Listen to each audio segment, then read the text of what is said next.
News bulletin में मैं हूं आपके साथ सुहानी बहुगुना। बुलेटिन की शुरुआत से पहले एक नजर इस वक्त की हेडलाइंस पर। 2025 तक भारत को टीबी मुक्त बनाने के लिए मिलकर काम करने का राष्ट्रपति द्रौपदी मुर्मू ने किया आह्वान। लक्ष्य को प्राप्त करने की दिशा में गुजरात सबसे आगे। दिल्ली विधानसभा का बजट सत्र आज से शुरू। सीएम रेखा गुप्ता कल पेश करेंगे दिल्ली का बजट। 28 मार्च तक चलेगा बजट सत्र। उत्तर प्रदेश में योगी सरकार के 8 साल पूरे। प्रदेश भर में भव्य कार्यक्रम के साथ जश्न मनाएगी बीजेपी। कुणाल कामरा के शिंदे पर गद्दार वाले बयान से भारी बवाल। शिव सैनिकों ने स्टूडियो में की तोड़फोड़। कॉमेडियन पर गिरफ्तारी की लटकी तलवार। महाराष्ट्र के उप मुख्यमंत्री एकनाथ शिंदे पर टिप्पणी के बाद शिवसेना सांसद नरेश महस्के ने कुणाल कामरा को दी खुली धमकी। बोले पूरे हिंदुस्तान में घूम नहीं सकते।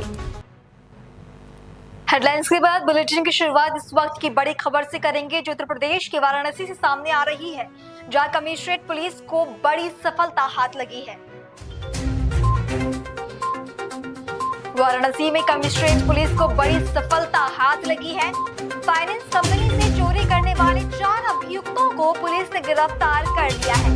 पुलिस टीम को डीसीपी ने 10,000 रुपए का इनाम भी दिया है।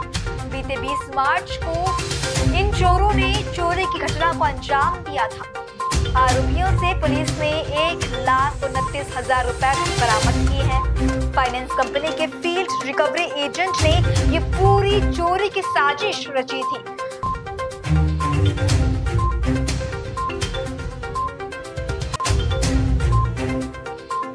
20 और 21 की रात को एक माइक्रो फाइनेंस बैंक है, उसकी शाखा है स्पंदना स्फूर्ति माइक्रो फाइनेंस, इस पे चोरी हुई थी। इसके तत्काल पुलिस ने 2 एविडेंसेस सारे कलेक्ट किए थे। फॉरेंसिक टीम और थाना प्रभारी अभी जो इसके प्रभारी के रूप में है हमारे नताशा आईपीएस अधिकारी थे, ये लोग सभी लोग गए थे और इसमें हम लोगों ने टीमें बनाई थी। इसमें हमें सुराग मिला कि इसमें एक पुराना एम्प्लॉई था जो कलेक्शन में काम करता था, इसका नाम अनुज है। इसके द्वारा इस घटना को पूरी तरीके से प्लान किया गया था और इसमें इसका एक साथी जो इसका रिश्तेदार भी है, इसके बुआ का बेटा है, इसका नाम है विशाल, और विशाल के 2 फ्रेंड है सचिन और धीरज। ये चारों लोगों ने मिलके यहाँ पे चोरी करी। चोरी लोगों ने बेसिकली, उनको पता था कि जो तिजोरी है जो वहाँ पे रखी है उसमें पैसा रहता था, लोग पूरी तिजोरी को उठा ले गए थे और उसको फिर बाद में वहाँ से जाके काट के इन लोगों ने पैसे निकाल लिए थे। कितने पैसे चोरी? जो मैनेजर थे जिनकी तरफ से तहरीर हमें प्राप्त हुई थी, उन्होंने 1,29,000 रुपए बताया था और उसमें से हम लोगों ने 1,16,000 रुपए रिकवर भी कर लिए और जो तिजोरी है वो भी रिकवर कर ली है। साथ ही साथ जो मोबाइल भी चोरी हो गए थे वो भी हम लोगों ने रिकवर कर लिए और इनके द्वारा घटना में जो उपयोग की गई थी बाइक, उसको भी हम लोगों ने रिकवर कर लिया। तो 4 लोगों ने मिलके जो चोरी की थी, 4 लोगों को अरेस्ट कर लिया गया। हाँ जी, मैंने बताया अनुज जो है यही है। अभी तक नहीं मिला है, इनको पैसे की जरूरत थी तो इनको लगा शायद वहाँ पे ज्यादा पैसे हो, तो अनुज पहले फील्ड रिकवरी का काम भी करता था, फील्ड में जाकर पैसे रिकवर करता था फाइनेंस के ऊपर, तो इसी के द्वारा इसको पूरा प्लान किया गया। अरे तिजोरी कैसे खोला? देखिए तिजोरी क्योंकि आप देख रहे हैं काफी भारी है, तो इन लोगों ने अपने जो औजार है, हथियार है, हथौड़े वगैरह से खोला। लेकिन जो इसमें सारा वर्क जो है थाना राजा तालाब की जो टीम है, जो नताशा है उनके नेतृत्व में है, तो उनकी पूरी टीम को इनाम भी दिया जा रहा है। खबर झारखंड के हजारीबाग से है, जहां रामनवमी महासमिति 2025 के अध्यक्ष बसंत यादव ने अपने सहयोगियों संग हजारीबाग लोकसभा क्षेत्र के सांसद मनीष जायसवाल से उनके सांसद सेवा कार्यालय परिसर में मुलाकात की। उन्होंने मर्यादा पुरुषोत्तम भगवान श्री राम के जन्मोत्सव रामनवमी को विधिवत तरीके से शांतिपूर्ण वातावरण में संचालित करने को लेकर उनसे गहन चर्चा की।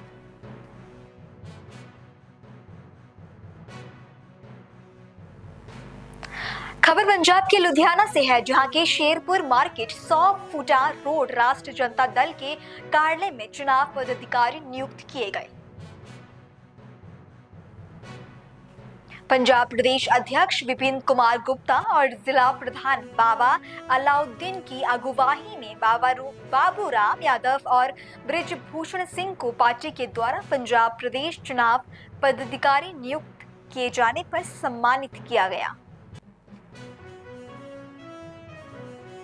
मैं बाबूराम यादव, राष्ट्रीय जनता दल पंजाब में हमें जो राष्ट्रीय कार्यकारिणी के राष्ट्रीय चुनाव पदाधिकारी श्री डॉक्टर रामचंद्र पूर्वे जी एवं चितरंजन गगन जी ने जो हमें पंजाब प्रदेश का हम दोनों आदमियों को पंजाब में चुनाव कराने का प्रभार सौंपा है। मैं पार्टी के नियम कानून के तहत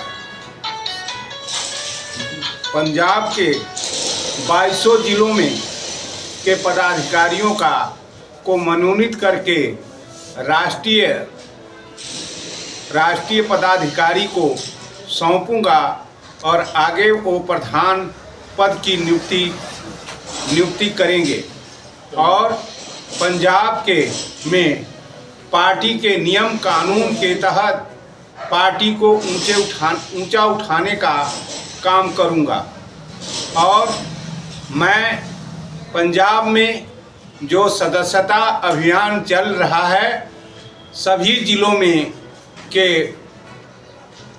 गांव-गांव में जा कर के लोगों से आग्रह करूंगा कि राष्ट्रीय जनता दल के साथ जुड़ें और पार्टी को मजबूत बनावें। जय। मैं विपिन कुमार गुप्ता, प्रदेश अध्यक्ष राष्ट्रीय जनता दल। आज जो कार्यक्रम रखा गया हमारे आदरणीय बाबूराम जी ब्रिजभूषण सिंह जी को जो पंजाब का चुनाव अधिकारी बनाया गया, मैं तहे दिल से इन दोनों बड़े भाइयों को पंजाब की तरफ से वेलकम करता हूं और बधाई देता हूं। इसी के साथ साथ आदरणीय जो इन दोनों पदाधिकारियों पर विश्वास चौथी बार किया गया, लालू जी का भी धन्यवाद करता हूं, तेजस्वी जी का धन्यवाद देता हूं और ख़ास करके जो राष्ट्रीय चुनाव पदाधिकारी डॉक्टर रामचंद्र पूर्वे जी का और चितरंजन गगन जी का भी मैं स्वागत करता हूं कि इन दोनों पदाधिकारियों को चौथी बार नियुक्ति किया गया। इसी के साथ साथ मैं अपनी टीम को भी बधाई देता हूं कि आने वाला समय में इससे भी बढ़ चढ़ के पंजाब के अंदर हर एक ज़िले में जाके पदाधिकारी अपना आरजेडी के लिए काम करेंगे। जय हिंद, जय राष्ट्रीय जनता दल, जय पंजाब। अगली खबर उत्तर प्रदेश के सहारनपुर जिले के कस्बे नकुड़ से है, जहां तालाब की भूमि पर कब्जा करने का प्रयास कर रहे लोगों को रोकने गई पालिका कर्मियों के साथ हाथापाई और मारपीट की गई। इसकी सूचना जैसे ही अन्य पालिका कर्मियों और पालिका चेयरमैन शिव कुमार गुप्ता को दी गई तो तुरंत पुलिस के साथ मौके पर पहुंची और पुलिस ने 2 लोगों को हिरासत में ले लिया है। नमस्कार, पल्स 24 न्यूज़ पर आपका स्वागत। और नकुड़ के अंदर आपको बता दें तो फिर एक तरह से अवैध तरीके से या फिर नंबर 2 के तरीके से कहीं ना कहीं ज़मीन हत्याने का कुछ मामला सामने आया है। उसके लिए हमारे साथ में जो नगर पालिका अध्यक्ष है शिव कुमार गुप्ता वो मौजूद हैं। उन्हीं से सीधी बात करेंगे कि आखिरकार किस तरह का मामला था, क्योंकि आज ही पुलिस ने भी कार्रवाई करी है बड़ी, और कहीं ना कहीं चेयरमैन साहब ने भी बड़ी कार्रवाई की है, क्योंकि यहाँ पर ज़मीन को हत्याने का मामला या फिर कहा जाए तो कहीं तालाब को हत्याने का मामला चल रहा था। सर, क्या कहेंगे जिस प्रकार से एक तरह से नकुड़ के अंदर मामला आया कि कहीं ना कहीं अवैध तरीके से किसी प्रकार से फर्जी कागज डॉक्यूमेंट्स तैयार करके कहीं ना कहीं ज़मीन को कब्जाने का कुछ प्रयत्न किया जा रहा था? मैं सहारनपुर था, मेरे पास कुछ लोगों का, स्थानीय लोगों का फ़ोन गया कि ऐसे कुछ लोग यहाँ पे अवैध कब्जा नाले पे स्लैब डाल करके 170 से लेकर लगातार हर एक रिपोर्ट राजस्व विभाग की, क्योंकि 1249/5 नंबर में हमारा तालाब है और 1249 नंबर जो है मौजूदा स्थिति में वो तालाब है, जलमग्न भूमि है। और 1970 की रिपोर्ट से लेकर लगातार जितनी बार भी इन भूमाफियों ने उसको प्रयास किया है, लगातार राजस्व विभाग की रिपोर्ट तालाब के पक्ष में सबने तालाब उसको दर्शाया है। और आज लगभग 50-55 लाख रुपये सरकार का उसमें लगा, उसकी चारों तरफ की बाउंड्री हो रही है, लेकिन उसके बावजूद भी इस तरह की घटना को अंजाम वास्तविकता बड़ी पीड़ादायक। आज मेरा मन बड़ा दुखी है कि लोग जिन्होंने बैनामा करा है और जिन्होंने बैनामा लिया है, व्यक्ति 100 गज का प्लॉट भी लेता है तो उसको चेक करके लेता है, 3-3 बार उसको देखता है कि वहाँ रोड कितना चौड़ा है, किसकी वो भूमि है। अरे इन लोगों ने तालाब का बैनामा करा लिया, और जिन लोगों ने तालाब का बैनामा किया, मैं दोनों के खिलाफ कार्रवाई चाहता हूँ। नहीं, एक चीज़ बताइएगा, जब आप ये कह रहे हैं कि तालाब पे कब्जा करने की कोशिश की गई, जब वहाँ पर डॉक्यूमेंट्स भी वो दिखा रहे हैं कि डॉक्यूमेंट्स भी तहसील से अप्रूव किए गए हैं, तो तहसील वालों को क्या इस बारे में पता नहीं था क्या कि किस प्रकार की कार्रवाई की? तहसील इसमें सम्मिलित नहीं है क्या?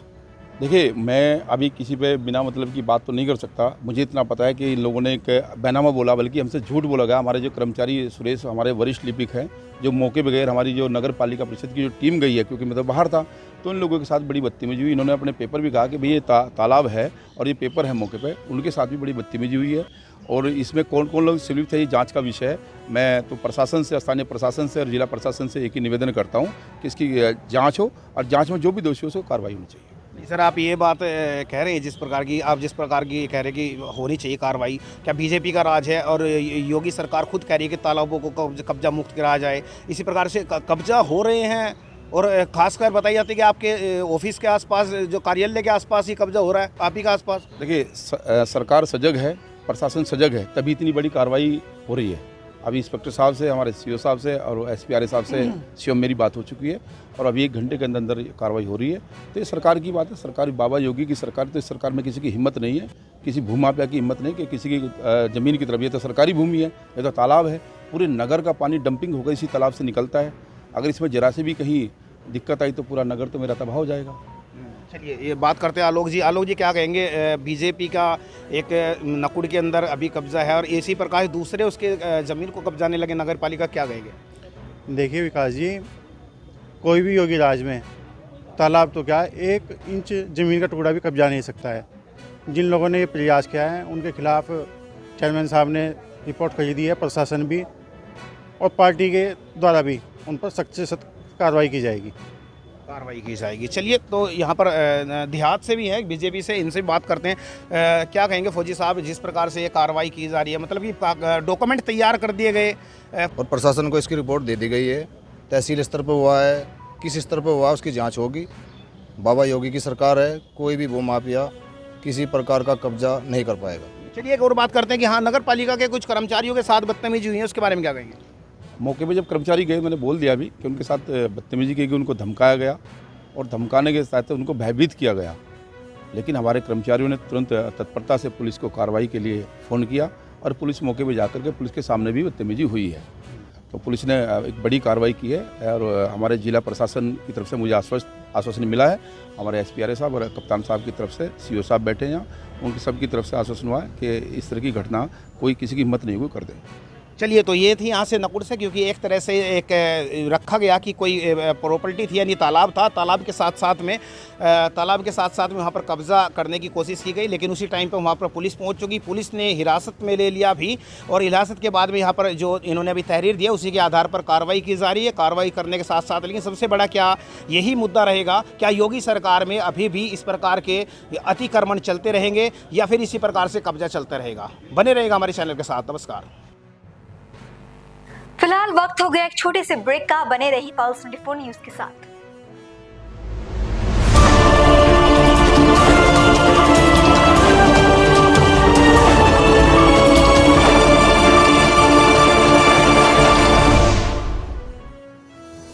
रोजगार डेवलपर्स, a unit of रोजगार डेवलपर्स एंड प्राइवेट लिमिटेड। घर वहीं जहां हो आपका भरोसा। पिछले 15 सालों से आपके सपनों का घर हमारी प्रतिबद्धता। रोजगार डेवलपर्स का पता है शिमला बाईपास रोड, गणेशपुर, देहरादून। रोजगार डेवलपर्स से संपर्क करने के लिए अभी डायल कीजिए 9897054026 पर या 8433207910 पर।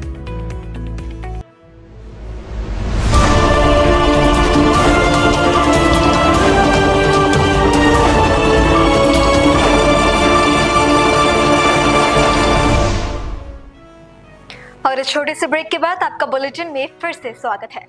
खबर मध्य प्रदेश के सागर से है, जहां के बुंदेलखंड मेडिकल कॉलेज में इलाज के दौरान 1.5 साल की बच्ची की मौत हो गई। परिजनों ने अस्पताल प्रबंधन पर लापरवाही का आरोप लगाते हुए जमकर हंगामा किया। पिता का दावा है कि बच्ची के पास ब्लोअर हीटर चालू था, जिससे उसका पैर झुलस गया और उसकी मौत हो गई। उनका सब टोटली गुंडागिर्दी बता रहे थे। सब डॉक्टर के पास जाओ तो गुंडागिर्दी बताते थे। गार्ड को फोन लगाते थे तो गार्ड वाले आते थे मारने के लिए, हमें पकड़ के ले जाते थे, वो पकड़ के इनने 3-4 जन को और मारा है, कल मारा परसों मारा, आज हमने बोला था उनसे बच्ची कैसे जल गई, तो ये हमें मारने के लिए खड़े हो गए, ये अभी भी मारने के लिए कॉलर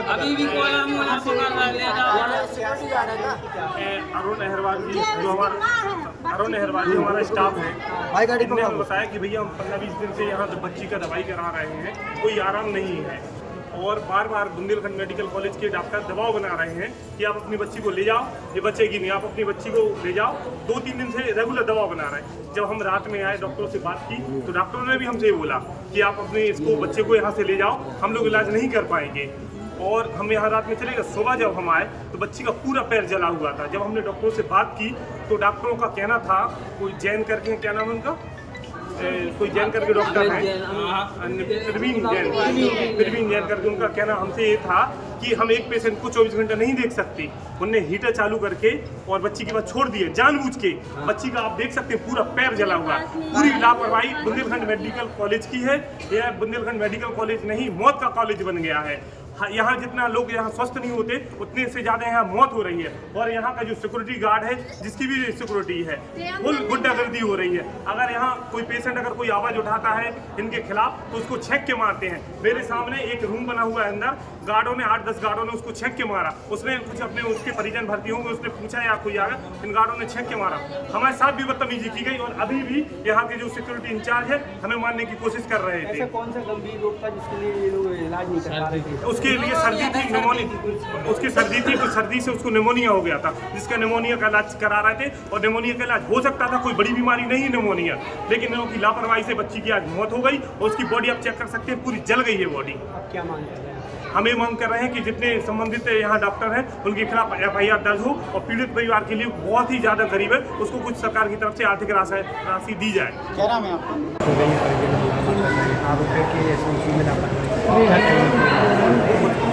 मैंने अभी जो है क्या कहते हैं वहाँ जाकर के जानकारी ली।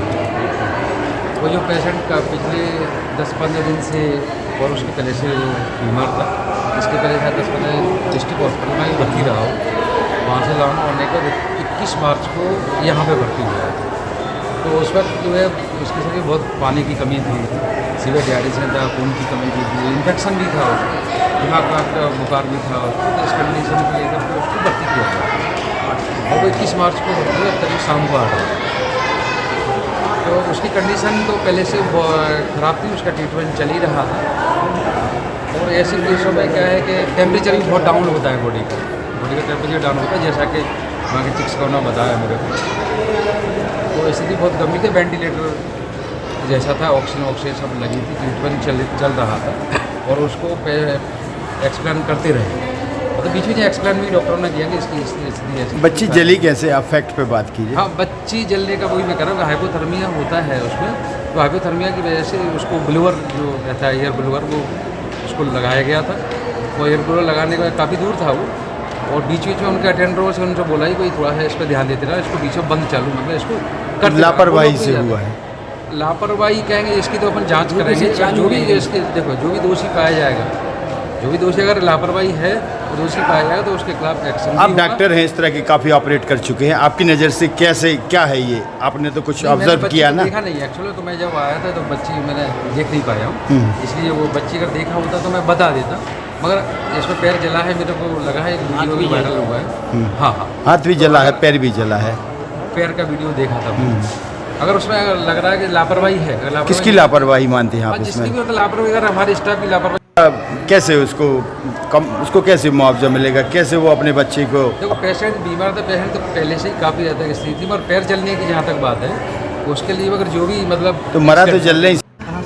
हम यहाँ संजय नगर से, क्या हो गया सर, इसकी तबीयत खराब थी, बुखार चल रहा था, थोड़ी यहाँ भी बढ़ रही थी, तो लेके आए यहाँ पर। तो इनने बोला कि भैया बच्ची तुम्हारी 3 दिन से यही बोल रहे हैं, लाइट ऑक्सीजन डाल दी इनने। ऑक्सीजन डालने के बाद ये बोल रहे थे कि तुम्हारी बच्ची नहीं बचेगी, यहाँ से लेके जाओ। हमने ज़बरदस्ती लेके नहीं गए, इनने सुबह के टाइम इनको जला दिया, बच्ची का पैर जला दिया यहाँ से पूरा।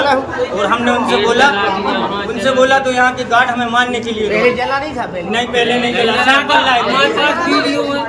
प्लेन लेके आए थे। कहाँ भर्ती किया था, कौन से वार्ड में किया था? हमें पीएलसी में। अच्छा जी, तो उनकी लापरवाही है। उन्हीं की लापरवाही है। बच्ची कल की सुबह तक अच्छी ठीक थी, मैं खुद हाथ से खिला रहा था, बच्ची खेलती रही और बच्ची के खेलते समय इन लोगों ने आए और वो बोर्ड पे रखा, गर्म हीटर लगा दिया तो वो पूरी जल गई और अभी दोपहर 3 बजे खत्म हो गई। कम शब्दों में हम बता रहे हैं। हाँ, तो ये जो गार्ड के यहाँ का अस्पताल। और अगली खबर उत्तराखंड के कोटद्वार से सामने आ रही है, जहां बीजेपी सरकार की विफलताओं के खिलाफ कोटद्वार महानगर कांग्रेस और जिला यूथ कांग्रेस ने जोरदार विरोध प्रदर्शन किया। कांग्रेस ने झंडा चौक पर सरकार का पुतला दहन कर अपना रोष जताया। खबर देहरादून से, जहां सीएम के मार्गदर्शन और जिलाधिकारी सविन बंसल के नेतृत्व में संचालित प्रोजेक्ट उत्कर्ष के तहत चक्राता क्षेत्र के 6 सरकारी स्कूलों में ओएनजीसी ने कुल 330 सेट टेबल और कुर्सियां दी, जिससे छात्रों की शिक्षा में सुधार होगा।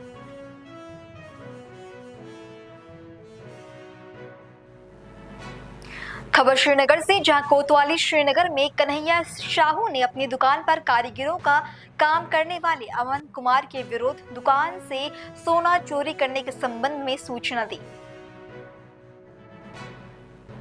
सूचना प्राप्त होते ही पुलिस ने आरोपी को गिरफ्तार कर लिया है।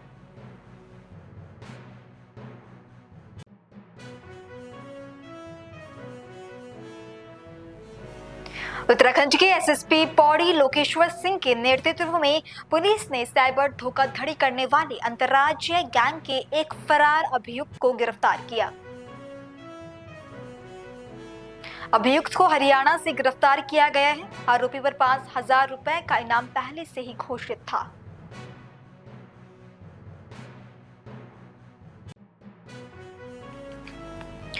खबर देहरादून से है, जहां राज्यपाल लेफ्टिनेंट जनरल गुरमीत सिंह ने देहरादून में 14 डोगरा बटालियन के प्लैटिनम जुबली समारोह में भाग लिया।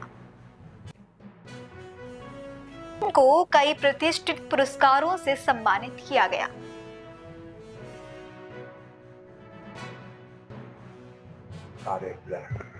इस यूनिट के 3 विक्टोरिया क्रॉस हैं, यूनिट के शौर्य चक्र, सेना मेडल और इनके ऑफिस ने बहुत बड़े इनाम जीते हैं।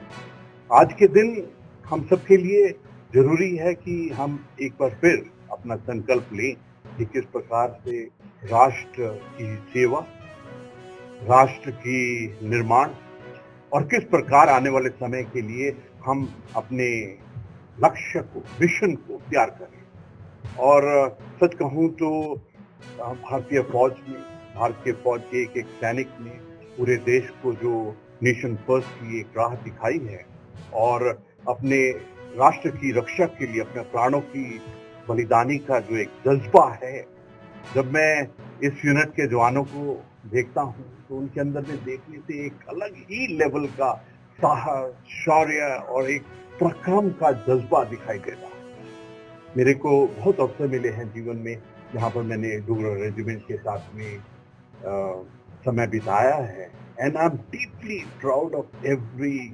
मैं एक चीज आपसे साझा करना चाहता हूँ। जब मैंने अपनी सर्विस को शुरू किया था तो डोगरा रेजिमेंट की एक प्रेसी होती थी। वो प्रेसी सबके लिए एक ऐसा डॉक्यूमेंट था जिससे हमको पता चलता था कि वेपन ट्रेनिंग, ड्रिल और हर एक चीज में क्या सीखना है। और पूरे जीवन के अंदर में मैं डोगरा रेजिमेंट के ड्रिल इंस्ट्रक्टर और वेपन इंस्ट्रक्टर से बहुत ही मेरे को उन्होंने इंस्पायर किया है, मोटिवेट किया है। जो प्रोफेशनलिज्म है डोगरा रेजिमेंट की वो बहुत ऊंचे दर्जे की है। एंड आज प्रभु ने ये सौभाग्य दिया है कि आज इस पलटन के साथ में, इस फैबुलस 14 के साथ में आज अवसर मनाने का एक कुछ क्षण बिताने का मौका मिला है। और मुझे बहुत खुशी है इस परिवार के, इस पलटन के जितने भी पूर्व सैनिक हैं वो अलग अलग जगह से बहुत ही बड़े नंबर में आए हैं। तो ये दिखाता है कि किस प्रकार जो इस पलटन का परिवार है, जो इंडियन आर्मी का परिवार है, वो अंतिम सांस तक इकट्ठा रहता है। ये जो स्पिरिट है, ये जो अपनापन है, ये जो वननेस है, ये जो संगठित सोच है, ये भावना है, ये हम सबको बहुत सिखाता है। और मुझे ऐसा लगता है कि इससे यही सबक मिलता है कि आप अपने राष्ट्र के लिए, अपने समाज के लिए, अपने जन के लिए, हर एक के लिए क्या कर सकते हैं। थैंक यू सो मच, आपने ये अवसर। में जो कमांड है मेरी 1984 से शुरू हुई है और 1989-90 तक, मतलब 5 साल के करीब मैंने कमांड किया। और आज मेरी उम्र तकरीबन 80 साल, 88 ईयर, और फिट हूँ वैसे, लेकिन पर्सन का जो जज्बा आपने देखा और गवर्नर साहब ने क्या, वो बिल्कुल 100% करेक्ट है। बिल्कुल वही जज्बा है हमारी पर्सन में। वैसे डोगरा रेजिमेंट में है जोर, लेकिन 14 डोगरा में तो बहुत ही जबरदस्त जज्बा है। तो ये देख के मेरे को आज 35 साल हो गए रिटायर होकर के, तो देख करके बहुत ही अच्छा, मतलब और जोश आ जाता है इस बुढ़ापे में। तो ये हमारे लिए बहुत ही सौभाग्य की बात है कि हमारे गवर्नर साहब आए, बहुत ही उत्साहजनक बातें उन्होंने बोली हैं। और ये अच्छा है, एक एक्स आर्मी के जनरल साहब जो है, गवर्नर हैं, वो हमारी अच्छी तरह से देखभाल भी करेंगे और हमें उत्साहित करेंगे। मेरे बहुत सारे कोलीग जब मैंने कमांड करी उस समय मिले थे और अभी आज मैं मिल रहा हूँ, उनको देख कर बहुत बहुत खुशी हुई है। धन्यवाद। खबर उत्तराखंड की राजधानी देहरादून से, जहां 3 साल का कार्यकाल पूरा होने के मौके पर बीते रविवार को मुख्यमंत्री पुष्कर सिंह धामी ने छात्रों, युवाओं, उपनल और संविदा कर्मियों के लिए 3 महत्वपूर्ण घोषणाएं की। इसके अलावा उन्होंने 10 करोड़ रुपए तक के सरकारी कार्य प्रदेश के स्थानीय ठेकेदारों को दिए जाने की बात कही।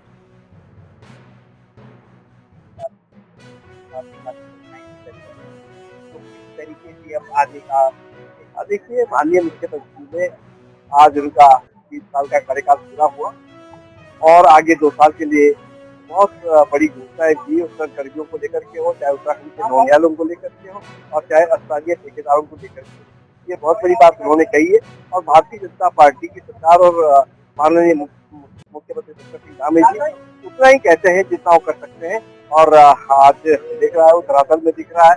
और जिस तरह से उन्होंने कुल मिलाकर के नकल विरोधी कानून को लाया है, आपने जो है वो कानून को लेकर के आया है, बहुत बड़ी उपलब्धि है।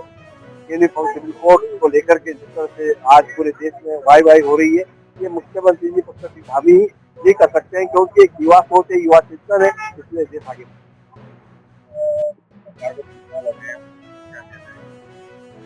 ये धामी सरकार के 3 साल पूर्ण हो रहे हैं आज, और इसके आप देखेंगे कितना उत्साह आज हमारे कार्यकर्ताओं में था, जनता में था, युवाओं में था, विशेष तौर पे महिलाओं में था। तो निश्चित तौर पे जो धामी जी ने 3 साल में युवाओं के हित में कई कार्य किए, उनको रोजगार के लिए, स्वरोजगार के लिए, महिलाओं को आगे बढ़ाने से लेकर, उनको आरक्षण 30% आरक्षण देने से लेकर, सामाजिक भागीदारी से लेकर, और तमाम युवाओं के हित में नकल विरोधी अध्यादेश लाने से लेकर, और यूसीसी यहाँ पे लागू करने से लेकर, पूरे भारत का पहला राज्य ऐसा है। साथ ही अपनी जमीनों को जो था अवैध कब्जे थे उनको छुड़वाने से लेकर, और साथ साथ तमाम प्रकार की योजनाएं जो हमारे प्रदेश को आगे बढ़ाने का कार्य कर रही हैं। और ऐसे में जो जनता थी उनका बड़ा उत्साह रहा। धामी जी के आज कार्यक्रम में उमड़ कर आपने अपने युवा आए, अपने महिलाएं आज हैं यहाँ पे नृत्य करते हुए आपको दिखाई दी होंगी। निश्चित तौर पर बड़ा उत्साह था और आगे आने वाले समय में जो धामी सरकार है और भी जो जनहित के हैं वो कार्य करेगी और ये जो विकास की गंगा है ऐसी अवधि बहती रहेगी। अभी हाल ही में संपन्न हुए अब तीसरे राष्ट्रीय खेलों का अभूतपूर्व आयोजन बहुत ही कम समय में करके दिखला दिया कि उत्तराखंड किसी भी मामले में अन्य बड़े प्रदेशों से पीछे नहीं है। भाइयों बहनों, हम देहरादून को भी एक आधुनिक और विकसित शहर बनाने के पूर्ण रूप से संकल्प होकर कार्य कर रहे हैं। इसके लिए हम 1400 करोड़ रुपए की विभिन्न परियोजनाओं पर कार्य कर रहे हैं। आज देहरादून में देश की 5वीं साइंस सिटी का निर्माण प्रगति पर है। साथ ही स्मार्ट वाटर मैनेजमेंट परियोजना देहरादून में। और बुलेटिन में अब बात स्पोर्ट्स की खबरों की। आईपीएल में कल खेले गए मुकाबले में सनराइजर्स हैदराबाद ने राजस्थान रॉयल्स को 44 रनों से हरा दिया। हैदराबाद के लिए अपना मैच खेल रहे ईशान किशन के धुआंधार शतक से आईपीएल इतिहास का दूसरा सबसे बड़ा स्कोर 286 रन बन गया।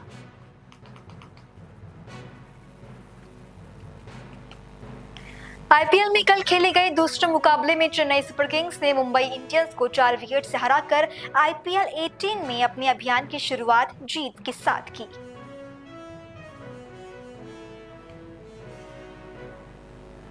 खेलो इंडिया पैरा गेम्स में बिना बाजुओं की 2 धनुर्धर बेटियों के बीच गोल्ड मेडल के मुकाबले में शीतल देवी का अनुभव पायल नाग पर भारी पड़ा।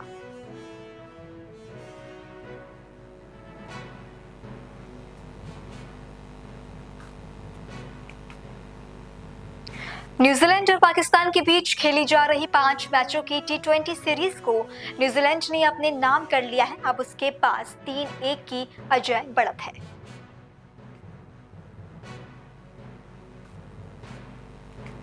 राष्ट्रमंडल खेलों की पदक विजेता पैदल चाल की एथलीट प्रियंका गोस्वामी ने स्लोवाकिया के ड्रिट्स्का 50 प्रतियोगिता के दौरान महिलाओं की 35 किलोमीटर स्पर्धा में राष्ट्रीय रिकॉर्ड बनाया।